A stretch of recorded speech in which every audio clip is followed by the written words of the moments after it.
Joining me now, Congressman Stephen Horsford, Democrat of Nevada and the chair of the Congressional Black Caucus. Congressman, thank you for being with us tonight as we find ourselves mourning more innocent people lost to a mass shooting. And I admit that I'm finding it harder every day to not to surrender to cynicism on this issue, because it seems it's every day that we have a mass shooting somewhere in America. And then we engage in this circular conversation about what can be done at the federal level as several states like Texas continue to loosen rules around things like permitless carry while expanding the list of public spaces in which guns are allowed, and then act surprised when mass shootings occur in those spaces. But with those House Republicans in the majority, is it unreasonable, Mr. Chairman, to assume that the only way we'll see more federal gun control legislation is for Democrats to win the majority back? Well, Reverend Al, first to the families and to the lives that are affected, the trauma that has been inflicted yet again. Yes, this is mass shooting. The lives that have been stacked up in blood. But every single day, there's also 100 people who die at the hands of gun violence in this country.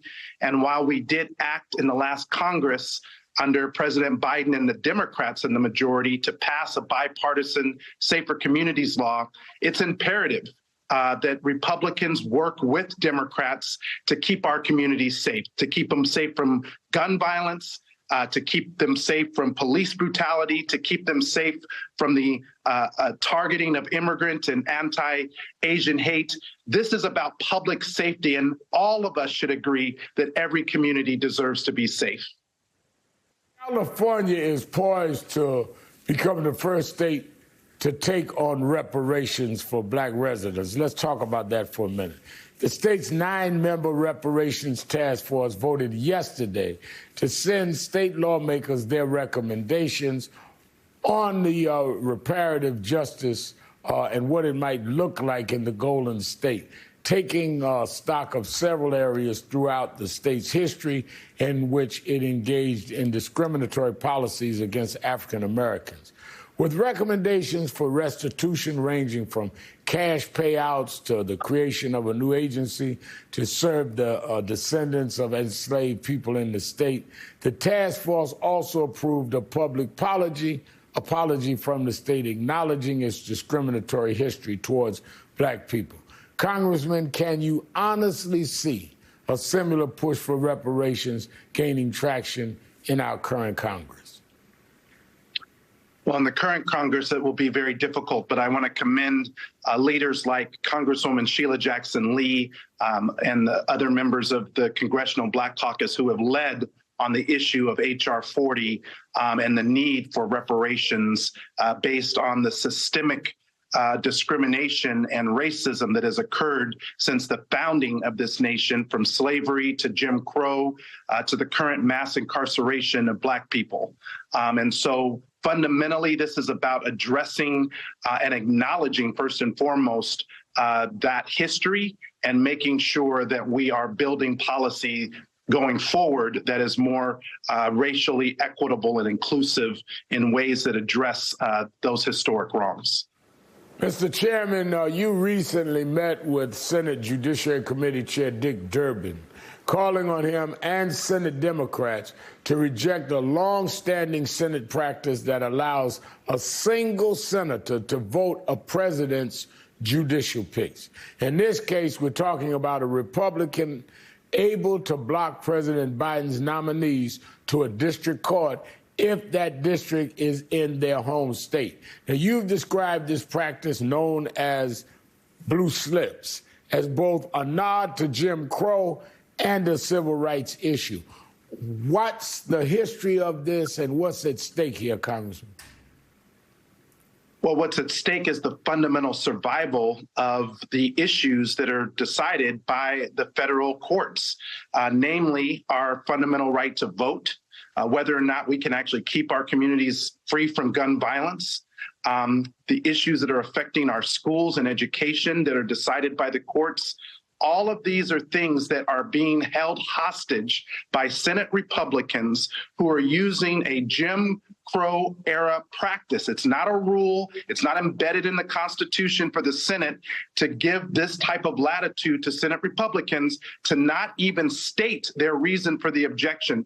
We have more than 40 pending federal judges who are fair, who have been recommended by the American Bar Association, who've been nominated by President Biden for confirmation, and Senate Republicans are holding them up. There's one particular candidate nominee who, one Republican released the blue slip and the other Republican won't, and yet that nominee is now being held hostage on top of the two civil rights attorneys who are up for nomination to the federal court. We are calling on Chairman Durbin to reform and or eliminate this blue slip practice in order to get fair, impartial, and qualified judges confirmed to the bench. Because a lot of people don't understand with that blue slip, they say, well, why isn't Biden or this one or that one doing more when they're blocked by this blue slip process?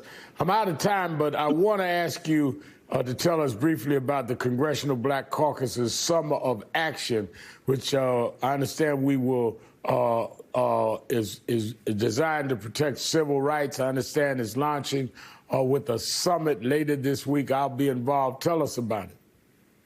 Well, thank you, Reverend Allen. With the work of the National Action Network and other civil rights organizations, the Congressional Black Caucus is convening a national summit on democracy and race this week in D.C.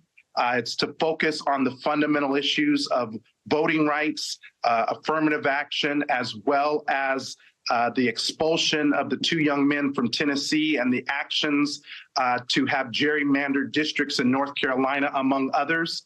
But we're not going to only have a summit. We're going to focus on the launch of a summer of action across the country where we go into communities to listen directly to our constituents and to mobilize and have a message to ensure that our rights are not eroded, that we work to defend our rights. I know it will help to culminate at the 60th anniversary on the March on Washington in August that you are helping to lead. And I want to commend you and the other civil rights leaders for your partnership. All right. Thank you for talking about this here first on Politics Nation. Congressman, Chairman of the Congressional Black Caucus, Congressman Stephen Horsford.